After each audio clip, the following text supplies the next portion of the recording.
NBC6 is everywhere. Now at 5, Fort Lauderdale police on the hunt for a killer who gunned down a potential home buyer over a gold chain. Mayhem in Miami. A nasty accident sends a county bus flying into a building. We were sitting there, I laid my head down on my helmet to get a few Z's, and next thing I know, I hear the bus say, "Bomb!" But it could have been much worse. And cops look for a sick criminal who doused a store clerk with lighter fluid and threatened to set him on fire. I'm Jackie Nesbro. And I'm Adam Cooperstein. Breaking news and severe weather when it happens, as it happens. Live, the news on NBC6 South Florida starts now.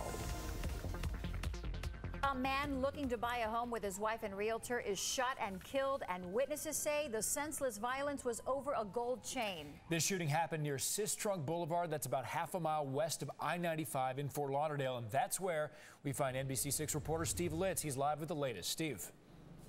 Well, Adam, it's such an awful situation here. A husband and wife house hunting and then taking a serious look at the yellow house over here, just recently renovated. Police say somebody followed the couple and their realtor into the house and then shot and killed the husband.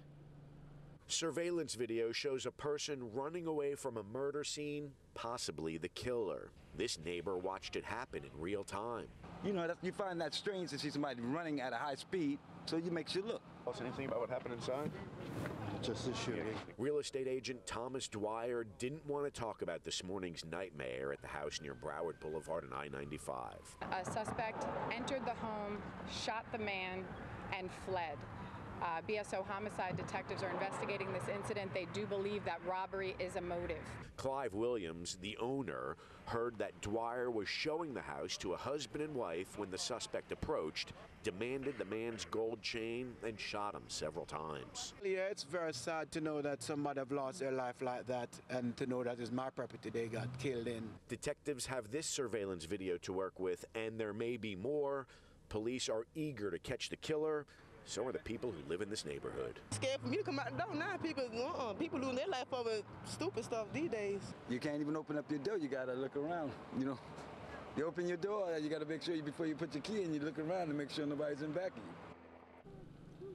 There is a description of the suspect. Police say a black man in his 50s with salt and pepper hair and a salt and pepper beard.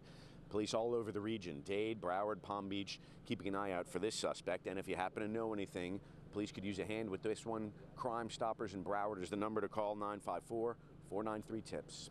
Live in Broward tonight, I'm Steve Litz, NBC6 South Florida. A county bus slams into a building, leaving several dozen people injured. NBC6 reporter Ari Adzer is live in Miami with the latest on the crash victims and the SUV driver who created the chaos. Ari? Jackie, this all happened at about 6:30 this morning. We are on 36th Street in Miami, and what happened was an SUV was going north on the street over here, 15th Avenue, cut into the path of the bus. The bus swerved and smashed into this business over here. You can see guys have been cleaning this up all day, trying to get it back into shape. We ended up here with 21 people going for treatment, 15 taken to the Ryder Trauma Center, but only 2 of them are in serious condition. It was one of those jaw-dropping scenes that reminds you of a movie stunt. A county bus embedded in a building, and casualties. Lots of bewildered casualties trying to figure out what happened.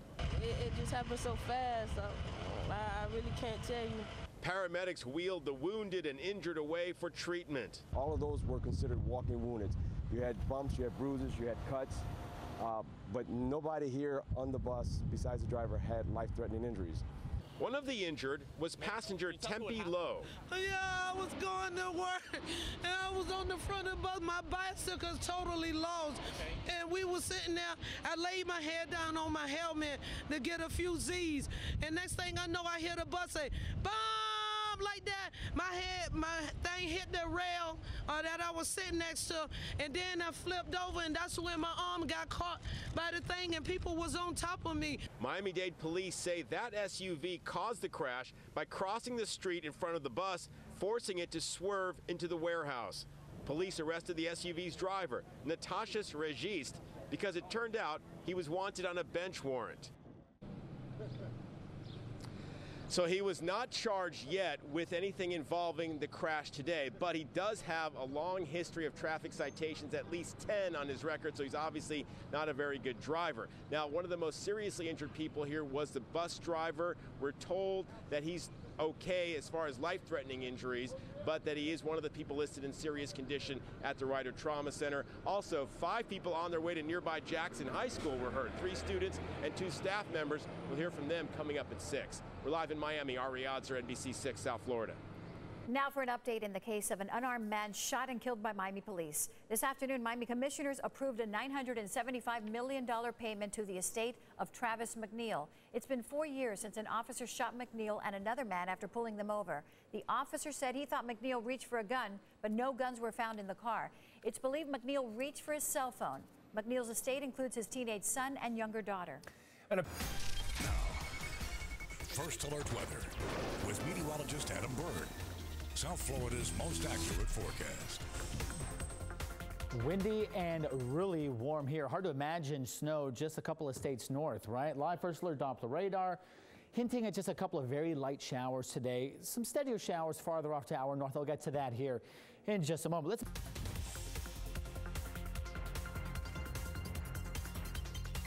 NBC 6 South Florida is everywhere. Download the free app now. Live, the news on NBC 6 South Florida starts now. Now at 5:30, a fight aboard a school bus comes to a bloody end when someone is stabbed. Good evening, I'm Trina Robinson. And I'm Jackie Nespa. Surprisingly, the culprits behind this bad behavior are not students, but parents. NBC 6 reporter Sharon Lawson is live outside the Fort Lauderdale jail with the details. Sharon?